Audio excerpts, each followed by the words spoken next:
Salut à tous, aujourd'hui, avec ma mère, on va attaquer un moulage en plâtre d'une colonne. C'est parti!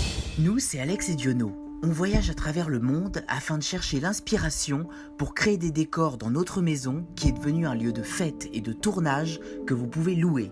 C'est la Maison Fantastique.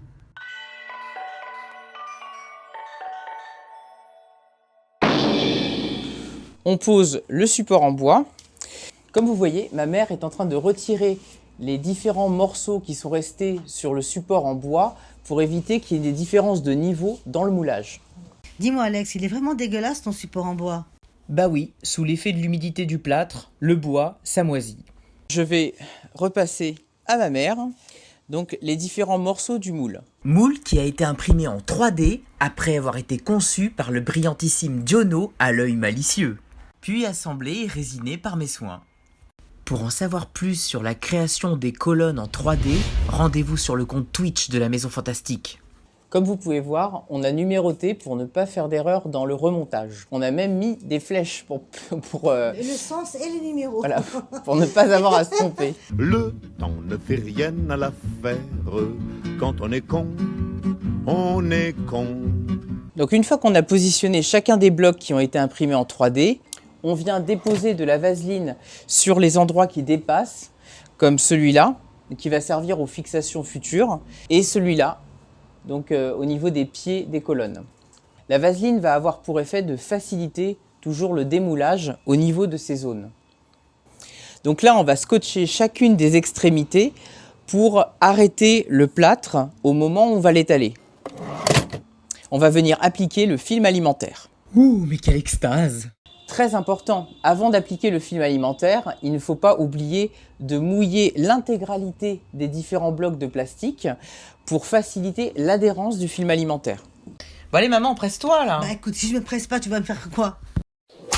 Alors c'est là que c'est très pratique d'être deux, puisque pendant que ma mère va venir tirer tout au fond, en faisant bien attention que ça épouse bien la forme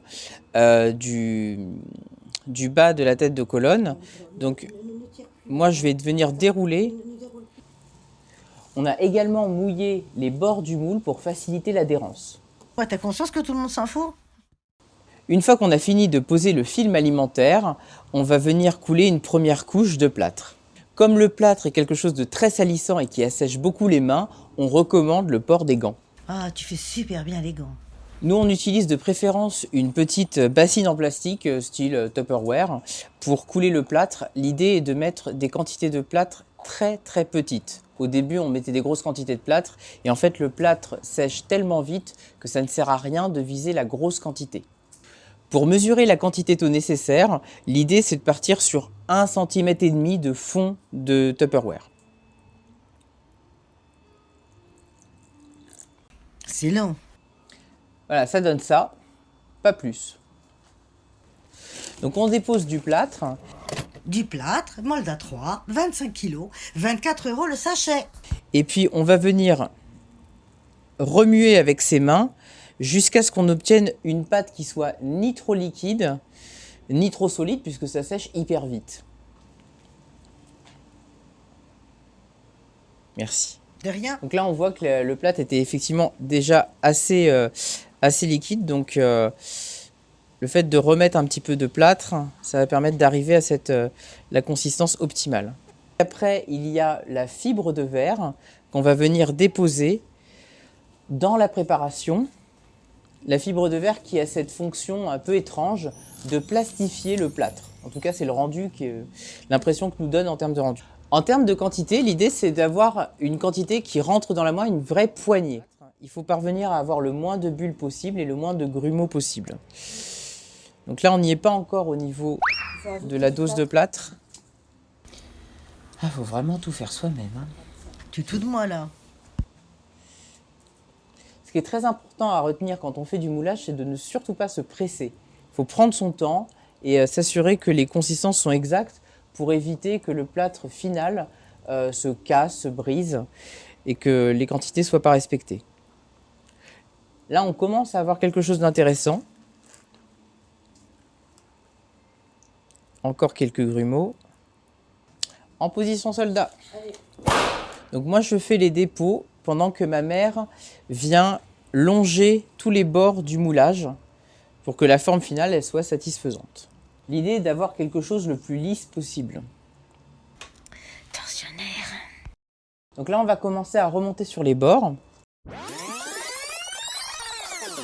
Sur ce prochain passage de plâtre, on va venir ajouter un nouvel ingrédient. C'est le crin de cheval. Ça sent la bête. L'idée, c'est que c'est comme des cheveux. Qui pue? On va venir tous lisser dans le même sens pour venir consolider le moulage. Alors si moi je fais bien les gants, toi tu fais super bien le cheval, maman. Hein. Très important, bien penser à remuer le liquide avec les restes de plâtre sur le côté, car si le plâtre sèche sur les côtés, on va avoir de la perte de matière quand on va préparer les plâtres successifs. Donc là, exceptionnellement, pour ce plâtre-là, on ne met pas de fibre de verre à l'intérieur, puisqu'il y a le crin de cheval. Donc là, on étale rapidement le plâtre sur les bords, parce qu'il va sécher très vite avec le crin de cheval. Allez maman, plus vite, plus vite, plus vite. Alors là, c'est une zone très importante. Faut surtout pas la négliger. Comme c'est un endroit où on a donc un point de jonction, il faut qu'on blinde de plâtre sur les côtés.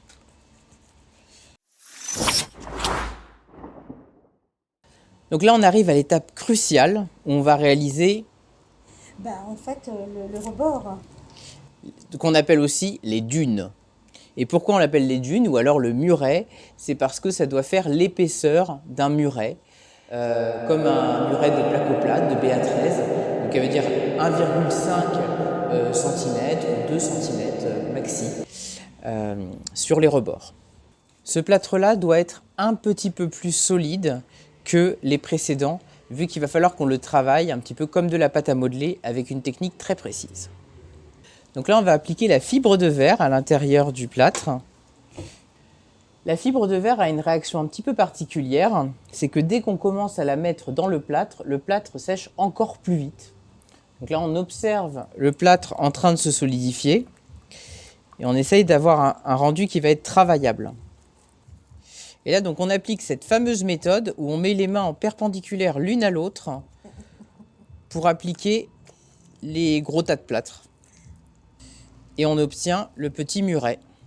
Avec l'expérience, on se rend compte qu'il faut de préférence plutôt travailler un muret dans toute sa longueur, puis après, on retourne, c'est plus facile. Donc là, on a un plâtre qui sèche très vite, donc du coup, on prend des grosses quantités et on le travaille. Alors l'idée, c'est vraiment, il faut éviter de récupérer du plâtre qui commence à sécher parce que ça fait du plâtre fragile. Donc, quand on travaille le plâtre, c'est mieux de prendre des grosses portions et de les étaler dans le plus de longueur possible. Et on vérifie qu'on a bien des choses lisses partout. Il ne faut pas qu'il y ait des rebords ou des choses qui ne soient pas lisses. Alors là, du coup, c'est complètement foiré. Une fois qu'on a fait nos 2 rebords, donc là, on va faire un 3e passage général pour venir combler toutes les zones sur lesquelles il y a des irrégularités et renforcer la zone centrale. Vivement qu'il me libère, j'en peux plus là. Donc on vient bien chercher toutes les zones de creux pour être sûr qu'elles sont bien comblées. Et enfin, 24 heures après, on démoule. Pour faciliter le démoulage, on le pose sur une surface molle, une espèce de tapis de mousse. Donc là, on retourne et on va commencer à enlever les scotch qui nous ont permis de faire les bords. Une fois qu'on a enlevé les scotch, le support en bois se détache facilement. Donc là, on a un premier rendu de colonne. Donc on voit bien qu'il y a les marques du film plastique qui vont disparaître plus tard avec l'enduit. Et ce qui est intéressant, donc dans le moulage avec les différents morceaux imprimés en 3D qu'on a vu tout à l'heure, c'est qu'on a des séparations entre comme des différents blocs qui vont accentuer le rendu pierre ancienne qu'on veut obtenir. Et tout le reste, on va le lisser avec de l'enduit plus tard. Dans une prochaine vidéo, on vous dira tout sur comment on a obtenu le rendu pierre en peinture pour les colonnes du couloir fantôme. Mais patience!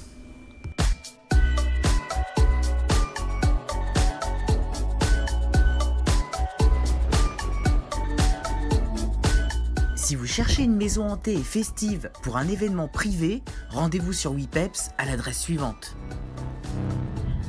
Si vous avez aimé cette vidéo, un petit pouce bleu, partagez-la autour de vous, abonnez-vous et on vous dit à la prochaine pour une nouvelle vidéo de la Maison Fantastique.